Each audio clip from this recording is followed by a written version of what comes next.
You're listening to an Anazao Ministries podcast. What if Gandalf the Grey never returned as Gandalf the White? He never returned from fighting Balrog. And what if Captain America came to Middle-earth exactly at that time? This is going to be a two-parter what if episode. Once a month, we always do these what ifs. We let our followers on our Facebook group, Priest of the Geeks, vote once a month on what if question they would like us to answer. And I missed one. I missed last month's what if Gandalf never returned from fighting the Balrog. And then this month, you guys voted, what if Captain America came to Middle-earth? And we said, you know what? Let's just smash these together because they can fit. Maybe the reason Gandalf doesn't return is because Eru plucked Steve Rogers out of another dimension and put him right there in Arda. That's what we're going to talk about today. So buckle up. We are Systematic Geekology, the Priest of the Geeks. I am Joshua Knoll, one of your co-hosts, a big Tolkien fan, but nowhere near as much as Nick the Wise. Nick, I don't know about. How's it going? I'm good, man. I don't know if wise is a befitting title for me, but I mean, I think one of my favorite Nick things the Epic. about the epic. I'll take epic. The Wise too much one. epic. Yeah, I'll take epic. I just love that we are big Tolkien nerds. Like I feel like it's you and me in this crowd. Yeah. So, but I'm doing good, man. It's great for me because I'm like, I know enough to be dangerous, and then you know enough to like make it make sense and be like, well, actually, okay, I guess we can make that work. So that's where this is probably going to be a lot of that, of me be like, okay, but what if this happened? You're like, well, that couldn't work. But if we did this, it could work. Yeah, I'm excited for this. Yeah. We're talking about what we've been geeking out on. I've actually been really into the Indiana Jones stuff, getting ready for that new movie coming up. June 30th, the 5th movie comes out. Yeah. And I couldn't be more excited. I've seen each of the movies 3 times. Well, 3 times except for Raiders of the Lost Ark. I'm halfway through my 3rd time watching it this month. So I've just been binging them on repeat and loving it. I've even watched The Kingdom of the Crystal Skull, and I have found stuff to love in it, even if it's my least favorite. It's a fun one. I have good memories of that because I saw it in theaters when it came out. And, despite the nonsense of nuclear fridge protection, it's a fun movie. I need to get on it because I know they added it to Disney Plus. I need to get on it. Yeah. I've someone at a Comic-Con in Matthews, when we were doing live podcast there, they pointed out to me that all the Indiana Jones are actually commentaries of the most popular types of film of that era. So that's why like the 3rd one is a buddy film. The 2nd one is like the young sidekick kind of thing. And that's why the 4th one is heavily sci-fi and stuff, because that was of that decade. Those were the big films. And I was like, so I rewatched it with that in mind. And I'm like, oh, okay. Actually, I think they might be right. There might be some stuff here I missed. There is some crazy swinging going on. I still don't like Mutt as a character, but I feel justified because Harrison Ford was interviewed about him. He said, Shia LaBeouf is, that kid is effing stupid, but he didn't say effing. I love Harrison Ford. Yeah. I was like, man, Harrison Ford is just as real as it gets. Oh, man. So what have you been geeking out on before we jump in? So I recently watched the Netflix show Beef with Stephen Yeun and Ali Wong. And I've been a Stephen Yeun fan since The Walking Dead. I used to be a huge Walking Dead guy. And that's where he got his start. And it's just amazing. 10 episodes on Netflix, 30 minutes apiece. Just beautiful acting. It's a dark comedy. It's existentially heavy, but just a beautiful movie. Beautiful show. Sounds interesting. I never really got into Walking Dead. I know Will really loves it. Yeah. We should do an episode of that at some point. But I would love to check out that show too, because the comedy really changes things for me. I like most things that are funny. Yeah, I'm also a big comedy guy. Yeah, so that sounds great. All right, let's jump into it. We have a 2-parter, and there's some wild what-if scenarios. We're going to start with, let's start with Gandalf and provide some background. Could you describe what is it that happens to Gandalf in the book that we're talking about when he fights the Balrog? What actually happens? Some of it's left out in the movie. And who actually is the Balrog? Is it just a Satan character? What's going on there? Yeah, so the Balrog is called Durin's Bane. And so Durin's Bane is a Balrog, one of many that was. So if you don't know, there is a god in Middle Earth named Iluvatar, who then at the beginning of the creation of the universe creates beings called Ainur. And there's two levels. There are Valar, which are super powerful, and there's Maiar, who are like, so I say Valars are like lower G gods, and then Maya are like archangels. And so Balrogs are corrupted archangels. Okay, so they're like demons. And Gandalf is also in the same like being class. They're both Maya. So Gandalf stayed with Iluvatar, and then the Satan character Melkor recruited a bunch of Maya, and part of them became Balrogs. And so he's just one of many Balrogs decided to take residence in the Misty Mountains, where Moria is located. Yeah. So evil archangel is the Balrog, and then Gandalf is more good archangel, maybe even the goodest archangel. Yeah, definitely the goodest.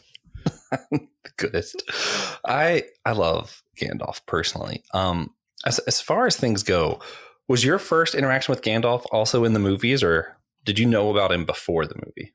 You know, it's interesting because I think my first ever interaction with anything Middle Earth was the animated 70s Hobbit film. So that's where I was first introduced to Gandalf. Yeah, that's right. We've talked about that before. Mm-hmm.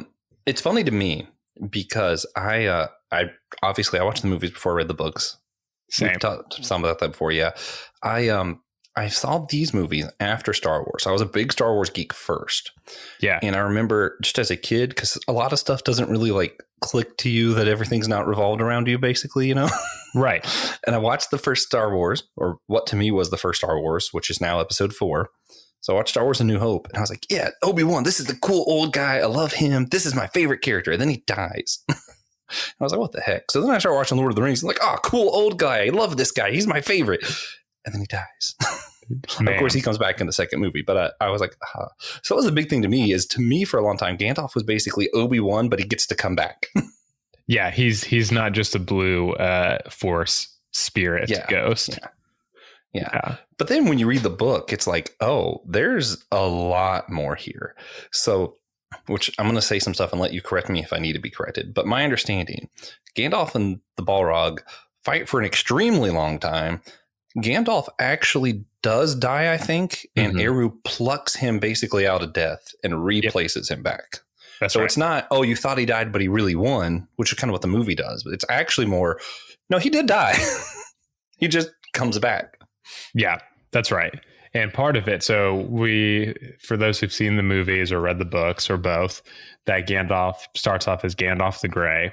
The reasons for that is that in the year, so in Middle Earth, there are different ages. So we've got the first age, second age, third age, fourth age. Everything in the Lord of the Rings takes place in the third age.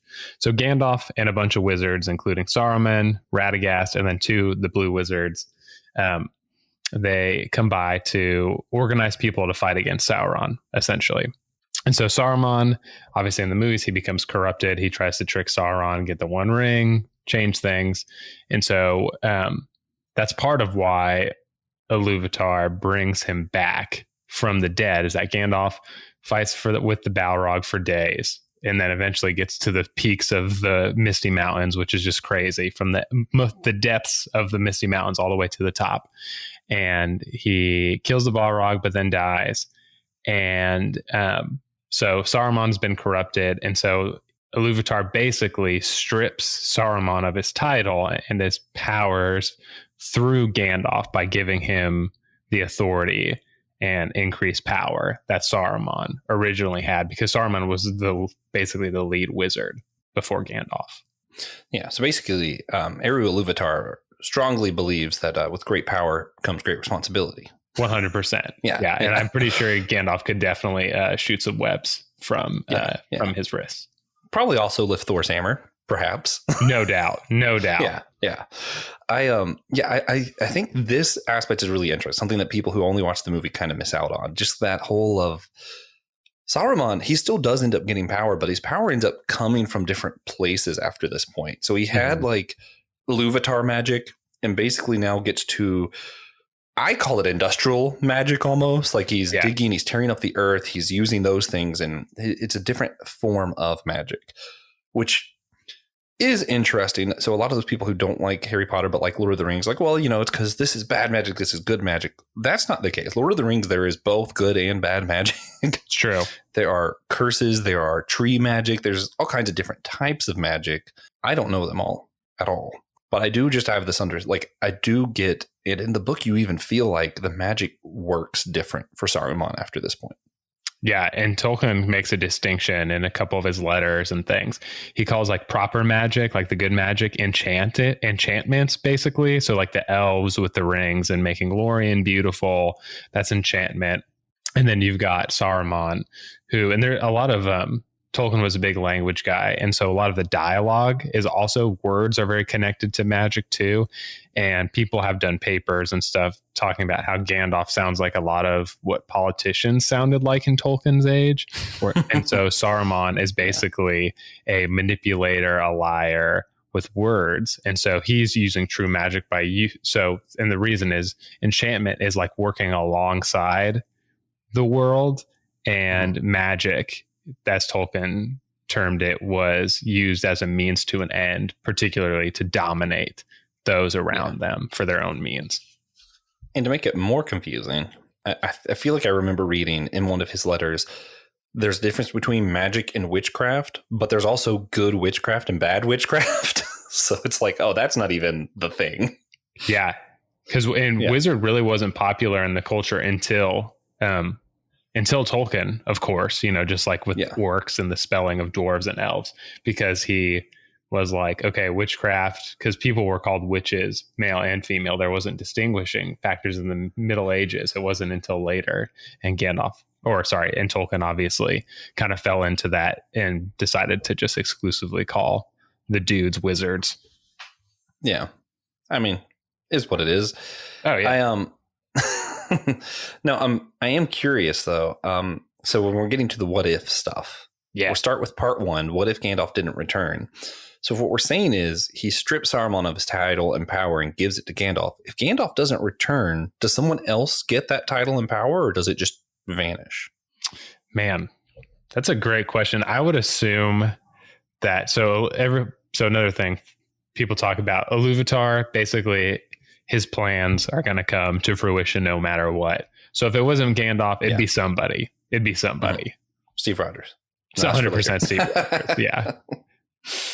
Okay. But so somebody would. Who would you pick? Who would you pick would get the title and power? Because if it's a title thing too, I imagine it has to be one of the other wizards.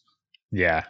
And part of it is also that the wizards are there to organize people to work together to fight Sauron, not single-handedly take on Sauron themselves, because they could do it. But it risks them wanting to be like Sauron, hence Saruman, right? So it would have to be somebody who, didn't already have, like, I don't know, I'm trying to think, because would that power just go into somebody who chose Gandalf? yeah. And it's very convenient that Gandalf dies and he can kind of like reanimate him. So I don't know. Because I'm thinking about it. I would love to say Radagast, but I feel like it just doesn't make sense. Like Radagast is too connected to nature in his spot. Like I feel like he's not going to be the one to make a big picture scene. Yeah, I agree with that. I don't know if it would be Radagast either. I think it would probably be someone like Aragorn, because I don't think it would be an elf like Glorfindel, because Tolkien. So you don't think it would be another wizard? You think he'd give the title to somebody else? Would that elevate them to wizard status? That's I don't know, because Treebeard. Yeah, exactly. Well, part of Aragorn, he heals people, in the Return of the King. And part of it is because he has Maya blood in him. So he's a descendant. That's true. Of I forgot about Melian, the Maya, to a certain extent. And so that's why he's the only one who can heal with Kingsfoil, because of his ancestry. Interesting. Okay. Yeah. Okay. So I like that. I like that answer. I feel like that's the only one that really makes any sense. even if it's just on a technicality. Yeah, it's just super technical. It was just Aragorn, and that's probably my pick. It would be Aragorn. Well, now that you brought up Aragorn, that gets me to another thing, because a lot of people do this where they say that either Aragorn or Gandalf is the Christ figure, which we know doesn't make sense if Sam's the main character, but whatever. But I kind of do see it with Gandalf, because, you can tell a story about Peter the disciple. Sure, why not, right? I can see, because Gandalf does die and come back and is sort of a savior to everybody. Like, he does save everybody. So I can kind of see it. I still feel like it's a big stretch, and maybe it's just his own character. But yeah, I don't know. I'm stuck on this of, why would you say Gandalf isn't a Christ figure? Assuming you don't think he is. If you do, just tell me why I'm wrong. So I think that there are elements of Christ-likeness in a lot of the characters in Lord of the Rings. And so even like we have Frodo, right, who sacrifices himself to take the ring. That's very Christ-like, right? People talk about that. Aragorn, right? The Return of the King, etc. And of course, Gandalf, his resurrection. And Tolkien actually got a letter from a fan that said he saw the three, what's the word I'm looking for? Like metaphors for God or Christ, the priest, prophet, king, and seeing them in those three characters specifically. And Tolkien basically said, oh yeah, I could see that. But Tolkien wasn't then saying like, oh yeah, these were directly inspired. Like, he just said, oh yeah, that fits. I just never looked at it that way. And so Gandalf does, and these characters do things that are like Christ-like, but they're not like a one-to-one allegory for Christ, if that makes sense. Yeah, not like Aslan. Yeah, exactly. No, he's not a Jesus. This isn't a Narnia kind of thing. Yeah. My understanding is Tolkien just did not really like allegory like that. Mm-hmm. But what I find interesting, though, is Tolkien, especially in the his letters and stuff, how like open he is to his story being more than what he made it. Like, he's just open to it being bigger than himself. 100%. And when people would write him, they'd be like, I had this intuition. And he would be like, oh yeah, totally. Or he'd be like, even with the Entwives, when people asked him, he was like, I don't really know. And you're like, you don't know? And he's like, no. That drives me crazy, by the way. That was like our Arbor Day thing. It already went too long, but I almost went on my whole like, Tolkien doesn't even know what happened to them. I hate that. Oh, man. But, okay, so if we're going with all this, if there's Christ-like things, but it's not necessarily meant as an allegory, because Tolkien doesn't really like allegory, I think that opens it up a little bit. We're not having to pick someone who can play the role of Jesus, basically. We're able to pick whoever. But for the story to work out, because without Gandalf, if he just doesn't do anything, they all die at the Battle of Helm's Deep. Well, and think about it. He's the one who basically saves Theoden from Saruman's grasp. Who else is going to do that? No one can save Theoden. The battle itself, no one's bringing in reinforcements. Like they just lose. Without the other battles to distract, then they capture Frodo and Sam. Story over. Saruman and Sauron fight it out. One of them wins. The forces of evil prevail. Right. Faramir dies. The Witch King takes over Minas Tirith. Like there's just so many things that go wrong. Now, if we're to assume though that Iluvatar brings someone else back from the dead, so he's already made Aragorn, given him the title and stuff. He still has to take someone else from the dead. It cannot be a human because they don't go to the afterlife. Which name I forgot again. What was that again? The Hall of Mandos. Hall of Mandos. Yeah, since humans don't go, it basically limits it to like a lot of the elves, and most of them don't make a lot of sense because they're really peaceful, which is good, but maybe not great to bring in the middle of battle right now. Like, we need someone who's war ready. Yeah. Yeah. I had a listener give us a theory or hypothesis that we're going to talk about for a little bit of, because Gimli does have some relation to Durin, and he found the axe of somebody that you remember and I don't. It is Balin from The Hobbit. It is Balin's axe, who is also a descendant of Durin. Yeah.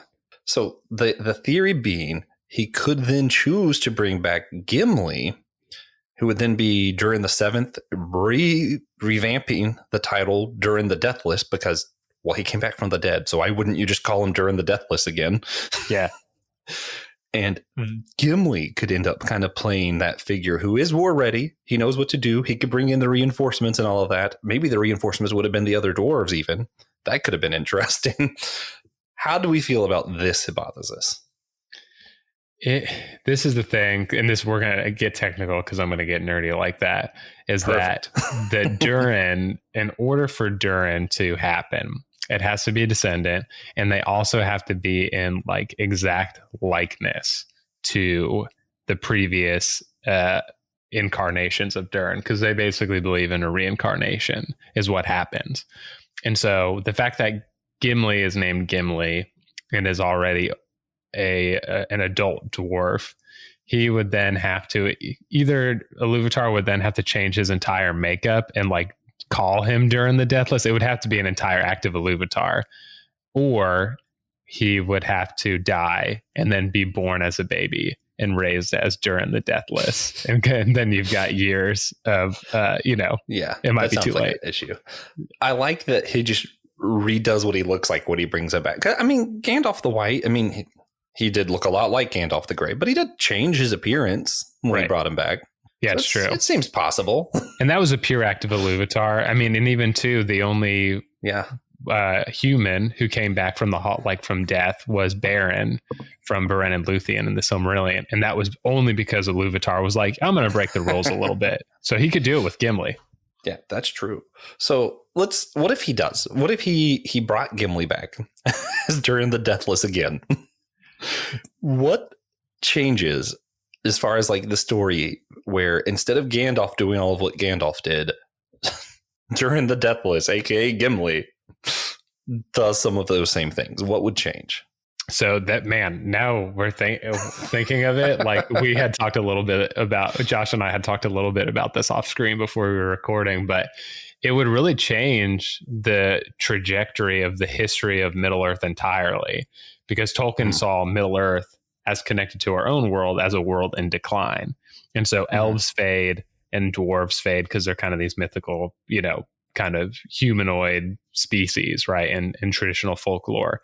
And so I think that bringing Gimli to the forefront would bring the dwarves more into the story, which they already are in the background, right? They along with the elves fight during some of Sauron's forces. Yeah. That sort of thing is happening. But it would make Gimli like a leader and a uniter. So it'd almost make him like a king. I would say it would put him in the same, and maybe beyond Aragorn and like Theoden and Aemir. It'd be just so interesting. Yeah. What's weird too is because like in this scenario, you already established that the title and power Aragorn's getting. Right. So it's kind of like, I mean, I'm even just going back, like in that scenario, I think Aragorn could have cured Theoden, maybe. So I could see that. Yeah, I think so. Yeah. I could see that. And then they might just have been doing better at the Battle of Helm's Deep anyway. I still think they would have needed the reinforcements. Yeah, it would have to. Somebody else would have to go find him. Yeah. What do you think too? Because like Gandalf goes back, to assumably Valinor, at the end because his task is done. So would Gimli go back to Valinor, or would he stay and rule as Durin the Deathless? See, that's the thing. That's why I feel like it had to be Gandalf, because I feel like Gimli would be. I love Gimli. Don't take this as me talking smack about Gimli, but I feel like Gimli would be more tempted to stay. Yeah, I agree with that. It is possible just because of his friendship with. Man, why is my brain just not coming up with Legolas? His friendship with Legolas. I could see him wanting to more or less Legolas nudging him into kind of going ahead and leaving. But wait a second. Gimli and Legolas sail into the west too. So Gimli technically goes back. I forgot about that. So like, does it even matter? Or I mean, it obviously does matter, but like, because he already goes back. Yeah. So he could, I mean, I guess that ending could just be the same. And then you just have Aragorn the White ruling Gondor at the end. Aragorn the White ruling Gondor. Yeah, he's just taking everything. Sorry, that's just funny. Like in my mind, like I don't know if his hair changes, but his eyes are glowing for some reason. Because he just has literally all the power. Yeah, it's just. Then I think Aragorn might be a Christ figure. Then the Return of the King thing gets a little too close for home. You brought up glowing eyes, and I recently have started a rewatch of Dragon Ball. And every time Master Roshi looks at people, particularly beautiful girls, his sunglasses shine, and I just imagine Gandalf or as looking like Master Roshi. And sorry, I decided to let that go. Like. Yeah. Oh, that's funny. Okay, so now we're gonna go to part 2 of our what if. So we're gonna rewind a little bit.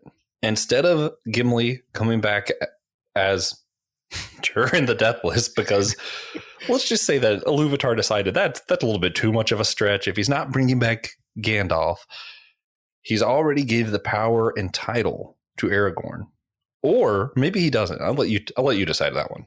He could do that, or maybe since he's already decided for some reason, he's like, I know this other universe. I'm going to pluck this guy, Steve Rogers, out and bring him in. I think that Steve Rogers, since he has no Maya blood, still can't get the title and power. So I think that still has to go to Aragorn.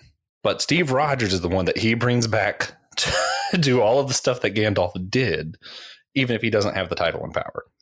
How does this play out in your head? Like, let's just say as soon as Gandalf and the Balrog fall, right there on the other side of the bridge, boom, there's Steve Rogers now, because Iluvatar decided that would be fun. You know, as I thought more and more, I was like, Steve Rogers might be the best fit out of a lot of or at least the Avengers. And most of my knowledge about the Avengers comes from the MCU. I almost know nothing about any of the comics. Yeah, that's fair. But he's assuming too, because we're, just thinking about theologically and philosophically, Iluvatar, outside of space and time, right? He's created multiple worlds. And so he's decided to take, Captain Rogers and put him in. And I would assume that Captain Rogers would then say, oh, I am, okay, that was God. And now I am tasked by God to do this thing.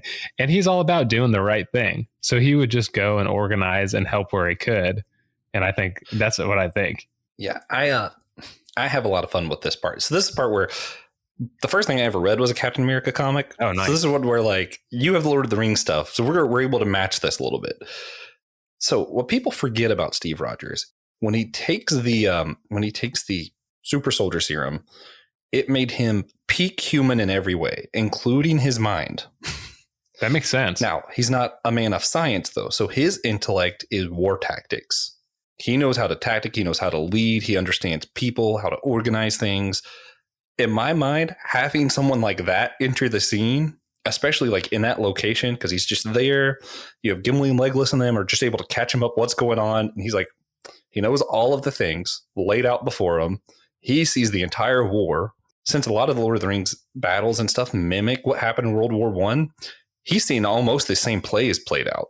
So he's just like, okay, I know what we need to do here. Yeah. And I think, ironically, I think you see a lot less of him on the ground and a lot more of him going around and organizing things so that they can win strategically without even needing to worry about the other stuff. So I feel like it changes all of the format. They're out because he's literally the mastermind of war. And he's past World War I, so he's seen almost the same war happen. Yeah. So it's interesting too, because there's a lot of medieval tactics in there. And so obviously as he's evolved in war and a war tactician, he would bring some advantage. But so Gandalf, it takes that kind of general position in Minas Tirith, after Denethor kind of goes crazy. And so, and it's Gandalf who's organizing and making all these moves to defend Minas Tirith. And then he goes to fight the Witch King. So do you think that Steve Rogers has what it takes to assume that role? Because obviously I think, like you said, as a general, he's got that, but what about facing like the Witch King? See, it's interesting. I think it depends what part of his timeline he came from. Okay. Early on when he's mostly just fought other soldiers and that kind of stuff, he might struggle. But I think if you're getting him after he's already fought some of like Doctor Strange bad guys and different stuff, and he's kind of familiar with magic stuff, I think he might be able to hold his own. I feel like it might just depend what part in the timeline you pull him out of. And maybe what he gets to bring with him, because I feel like if he brings the shield, that's almost a little unfair because none of their weapons can do anything to that. I don't know. And for some reason, it defies physics.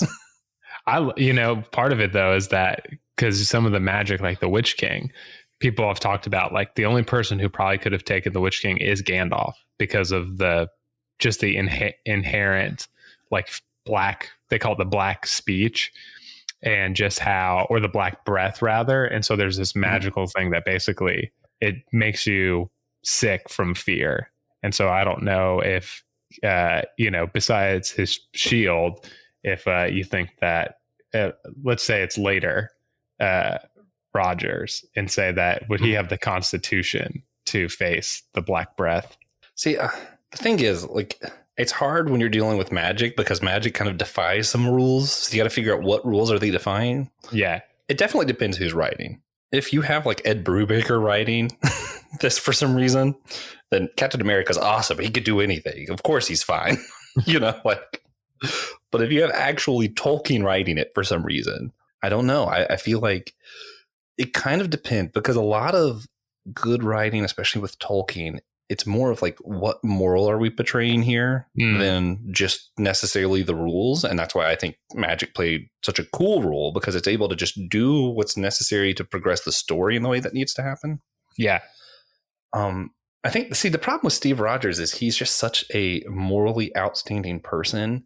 And there's been times in Marvel where he's faced different magic things that manipulate emotions and all that. And he's usually able to overcome because I lived in World War II. I lived in constant fear when I learned how to fight in the first place. Right. So I think I would lean towards that if I'm just going with like base rules. But I also could see where maybe we can get a better story if we let this fear take him. And then he has a new story arc that he needs to overcome. Because maybe this is funny because now I'm just getting, for some reason, I'm getting like weirdly story dissecting kind of stuff. But I feel like the best writing of this, I think, would have him where he didn't know what to do because he's used to being able to block out fear. And he's more of a fearless person because he's faced such great things. Right. So rather than learning how to do stuff with fear, maybe he's just learned how to block out fear. But in this scenario, he's not able to do that. So now he has to learn how to operate while in more or less crippling fear. Yeah.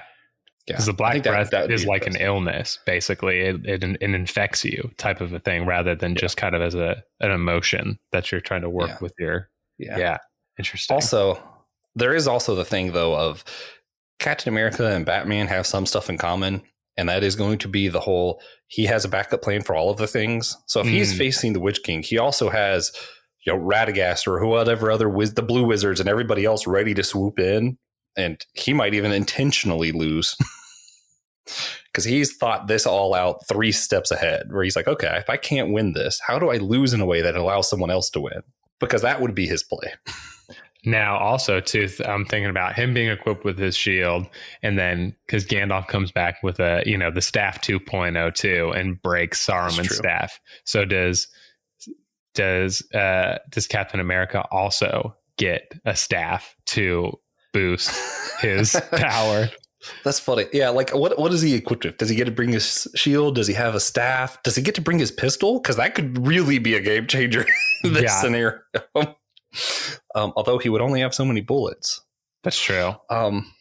It'd be interesting. I think guns, and you tell me after that, because I think guns could be obviously effective, but I think he would have to be choosy about it, but more effective than I think not. And they do. I feel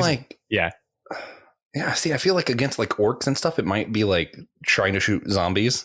Basically, maybe similar rules to that. But once he's fighting like Saruman for some reason, I could see, just shot him in the head. Match over. I could see that. Just classic Indiana Jones moment there. Yeah, God, that would be so fun. But like, also, I don't feel like Saruman's going to get caught red-handed like that so easily. Yeah, but yeah, I think gun could trip up those that are basically human or like elf maybe, but I feel like a lot of your goblin and orcs that you see, like they have like, which this is me going off the movie, I guess, but you see them like getting their arms and stuff cut off or their head and they're still talking. So it's kind of like, I feel like bullets might blow their arm off and they just keep going. Yeah. Yeah, I think for the bigger ones, like obviously on Trolls, not so much. And of course, if you were Yeah. facing Sauron, which no one really does, in that part of the story, like you're gonna shoot, you're gonna waste all your bullets shooting Sauron, and nothing's gonna happen. Yeah. Yeah. Now I am interested if they tell him about the ring. Does that change anything? Does Steve Rogers try to get the ring himself? Does he reorganize the war and he's like, okay, let's make sure like nothing happens near this ring? Now I'm thinking of Civil War here in the MCU, and Yeah. how I feel like that based on that version and that timeline of him, that he would say no.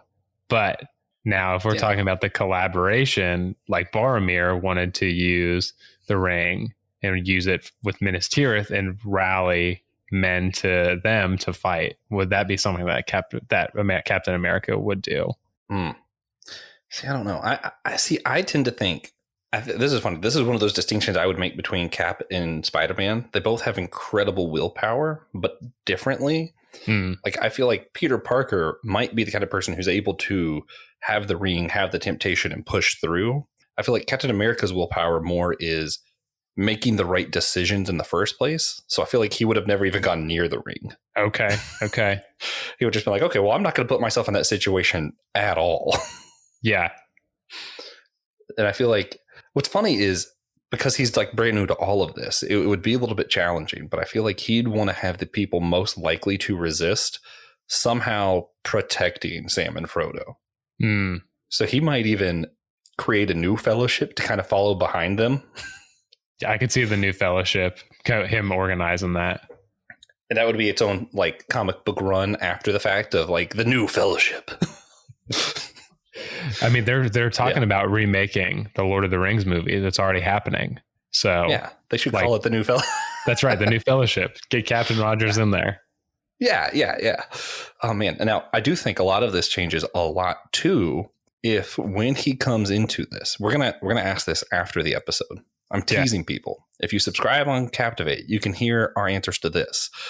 But if the time they pull Captain Rogers in is the same time that he touches the cube when he gets trapped at the end of World War II, that would change everything because in comic book world, he gets frozen or trapped with Red Skull. So when they come back, they always come back together.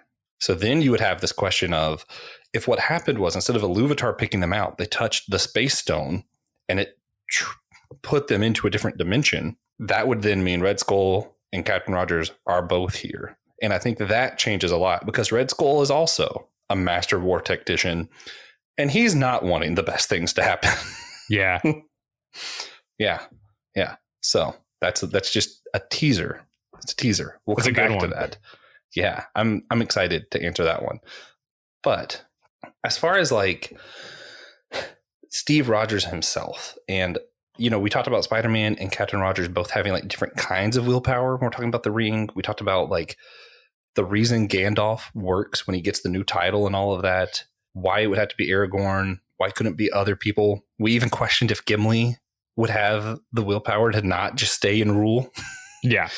You see, you get to, and I feel like all of Middle Earth stories kind of wrap around who is the goodest, who has that goodness that allows them to either to resist the ring or to help this side, or who's going to be tempted like Saruman, who was one of the good Maya and turned because he thinks he can take the power from Sauron. And he's kind of went to the dark side in that way. Now I'm throwing in Star Wars. We already have enough geekdoms here, but whatever. I just kind of wonder, like, how do we know if you have that goodness of like a Steve Rogers or a Gandalf who's able to come in, do the right decisions, not only because of the war tactics and able to fight the Witch King, but also because they're just genuinely good. That's why those kind of characters are able to do a lot of this. Really, yes, the war tactician helps. Yes, the power and title from Iluvatar himself. It's a huge role. Like it couldn't happen without that stuff. But also, if those had been given to the wrong person or the wrong person came in, they're just going to want the ring. Yeah. They're not going to be thinking about the big picture necessarily. They're going to be thinking about who has power right now and how can I get power, which is what we see happen at Saruman. So I guess my question is, how do we know am I more like Saruman, where in the right situation I would turn because I desire power? Or am I more like Gandalf and Steve Rogers, able to do the right thing because I value the good more than the power? Man, I think it's tough because I think there's an in between, and I think like to go back to Boromir, that Boromir, like in the Boromir in the movies is different than the books. Because in the movies, Sean Bean does a great job of looking like he already looks like an addict, right? He's like he covets the ring immediately. He looks like he's ready to shoot up some One Ring power, you know. And but in the books, he really, yeah. So let's go back and shoot up the One Ring, and oh man, I'm gonna talk to somebody about making that a thing. But put it on a t-shirt. Yeah. Boromir, you know, in the books, he really thinks it's the right move, and he's like really confused about destroying this thing because he thinks that it's like, okay, we could use this to like bring people together to fight this thing. And Gandalf's like, no, like it'll corrupt you. And he's like, that makes no sense. He's like, we can use it as a rallying point, you know, and he just doesn't get it. And obviously anyway, so thinking about that, like, I just don't know, is there any gray area moments like that for Steve Rogers, like Boromir? Because there's ever been a time where Steve Rogers has been like, okay, I have to basically either he thinks it's the right thing to do and it's not, or he compromises to, you know, achieve some greater good. Man, so you brought up the whole thing. So I'm going to answer that, and then I'm going to backtrack a little bit. Okay. First, I think not, because Steve Rogers' issues when it comes to like that kind of stuff, almost, which is part of why I love him, just from my own background where I came from. A lot of his issues, especially if you read through the Ed Brubaker run, which I maintain is the best comic book run of all time, but Steve Rogers' issues is more not letting himself do stuff, being too dogmatic, you know, and that was a big thing for me of like, it was so hard for Steve Rogers to move on from Peggy. You know, you don't see that in the movies because he's able to go back. Right. But like in comics, you know, they obviously don't want to do that. They want to keep Captain America around forever. So he does have to move on. He does have to, you know, date again. He has to figure out what is okay and what's not okay. You know, he comes from this time where swear words are bad. You know, you can't flirt with somebody in certain circles, like all this stuff. And now he's learning, okay, with my context changes, how much does that change what I'm allowed and not allowed to do, basically, you know, because he's still wants to be the upright moral person, but now he's learning, oh, maybe not swearing has nothing to do with morals at all. You know, like you see that kind of in the movie. Right. And, you know, that's the kind of stuff I feel like he deals with more. So I feel like if he was going to fault, it would be from trying too hard to keep people away from the ring when maybe he'd be the best person to protect it. Right. You know, I could see like that's where I think his fault would be more than being tempted with it. But I want to backtrack to this gray line. And yes, of course, I have to slam Iron Man. I don't like Iron Man. I think, I think Tony Stark would have a real hard time. Because I could see him being in this situation going, wait a minute, we could hook that up, we could fuel an army of robot soldiers with the power of the One Ring, whatever science thing he's able to make up, because he will find a way that the magic does operate on some rules. So he's able to figure out science in a way that it would like cause the power to shoot everybody up with the power of the One Ring, something, he would find a way to do that. Totally. And that would be, I could see him immediately being obsessed once he hears of that kind of power, going, well, we could not only save this universe, but all the universes now that I know that multidimensional stuff's a thing. And that's where he would go.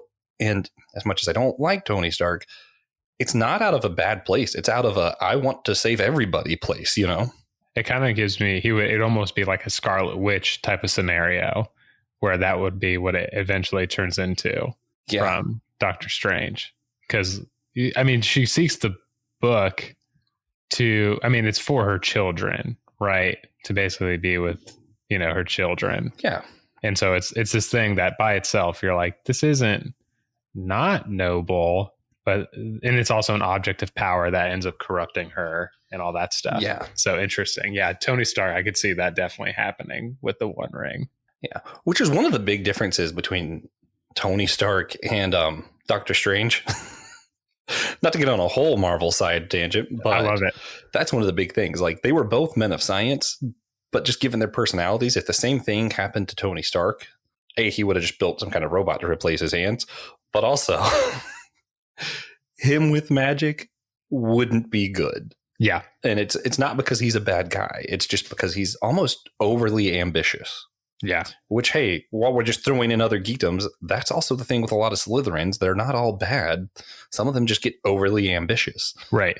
And that's where, like, ambition can be a good thing. It can also be terrible. Mm-hmm.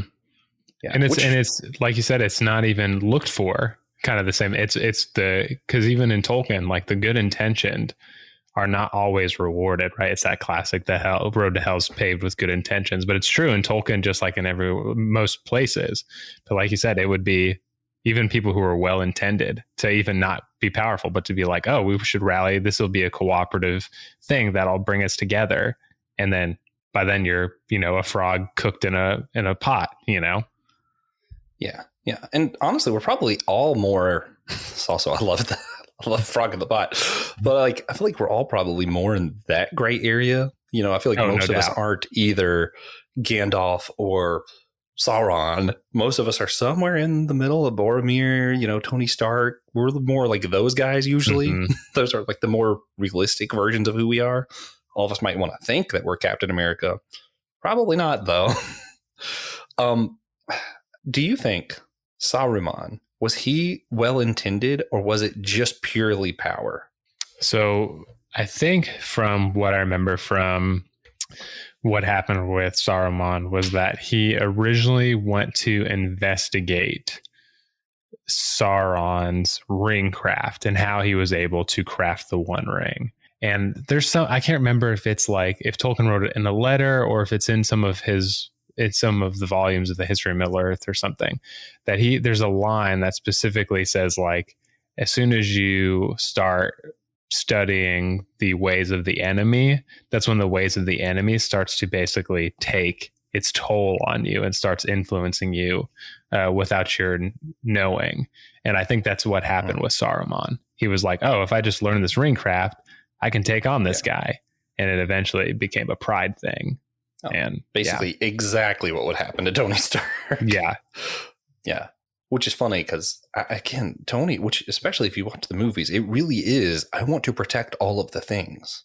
Yeah. Yeah. Which is pretty ironic. I'm not going to go there too far, but if you think about it, like, politically, really what Tony Stark tries to do is be overly conservative. And in that kind of scenario, Steve Rogers is actually the liberal one, because he's the one that's thinking, no, we don't need to protect people. We need to let people be people. It's like, we don't need to get the One Ring to protect us all. We need to destroy it so that we're all able to live our lives as ourselves. Which, not to end this really preachy, but that's sort of like my favorite Bible verses are all like the freedom verses. Like, you don't see that Jesus died so that we can all obey better rules. Like, that's not the verse. I mean, you go to Galatians 5:1, it's he set us free. He died so that we can be free. And those who are free indeed, and it's therefore don't make yourself a slave again to the law or to sin. Mm-hmm. And you can be a slave to both. You can be a slave to the ring, obsessed with power, let it corrupt you. Or you could be like what I'm warning that Steve Rogers could do, get so dogmatic that you're unable to protect what you need to protect or to make the right choices because you've set up all these rules that no one actually wants you to follow or expects you to, and they're preventing you from doing the best thing. Yeah. Yeah. Yeah. I can't remember if there's a philosophical difference between them. It's like I think Tony Stark is the utilitarian, and what's the other one? Oh man, don't put me on the spot like that. Sorry.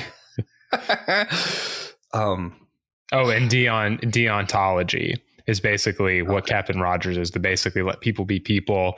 We need to do good on behalf of, like, I'm going to save this child, even if it means that other people will die without my involvement. And obviously Tony Stark is you said, maybe a more conservative of like, no, we need to establish society to save all these people to let this unborn, this baby die or whatever it is. You know what I mean?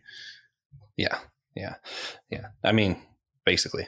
Yeah. I'm thinking like, it's funny because I'm even thinking like, it's just so interesting. This will be my last note before we start doing wrap up stuff. Because even like Steve Rogers, I think, yes, everybody's freedom, everybody be themselves. I think because of that mindset too, though, of almost like a more of a libertarian kind of mindset, right? He might really struggle at first with this idea that goblins and orcs are bad guys, because 100%. in his, where he's coming from, he's like, are y'all just racist? Like, that's probably his first thought. It's like, no, they're actually made evil. We have to go through the history of how they were once elves, some of them, and we don't know how the other ones came about, and some of them Saruman made, but they're actually evil. We're not racist. He needs to get into the Rings of Power universe and hang out with Adar, maybe. Yeah, there we go. I think Steve would enjoy that. Yeah. All right. Did you have any other final notes before we do the wrap up and our last question for the Captivate people? I think that this is such a cool what if, man. Like, I think Captain Rogers, out of all the MCU people, besides Marvel, I think he would be the one who could fit Gandalf's shoes. But yeah. Me too. Which is why I thought these two what ifs went together really well. 100%. Like, okay, you know what? Actually, yeah, we'll combine these. Awesome, man. Well, in that case, let's go ahead, jump to our wrap up. Remember, if you want to hear that last question at the end, you can subscribe on Captivate. We will be doing one last question there. Of course, also rate and review the show on Podchaser or wherever you're listening. Helps us a lot. Nick, before we go, do you have a recommendation for people? Comics, games, books, anything like that? Just the same. It's just Beef. I'm a big Stephen Yeun fan, and Ali Wong has become a recent person that of interest for me as far as celebrities go. And it's just worth it. It's easy to go through. It's excellent. Yeah. And if you guys aren't following us on YouTube, then you might not have heard me on Comic Book Ketchup mention my recommendation. Check out Ninja Soar by Jason Horn. It is absolutely goofy. It's just, what if there was a ninja that was a anthropomorphic dinosaur? I'm going to check that out. What did I call it earlier? It's basically Deadpool, but for kids. Nice. It's great. It's so funny. It's silly. Great fun. So make sure you check that out. Of course, if you want to talk to us about Ninja Soar or Gandalf or Steve Rogers, you can go head over to our Discord page. Let us know all about it. And remember, one very important thing. We're all the chosen people. A geekdom of priests.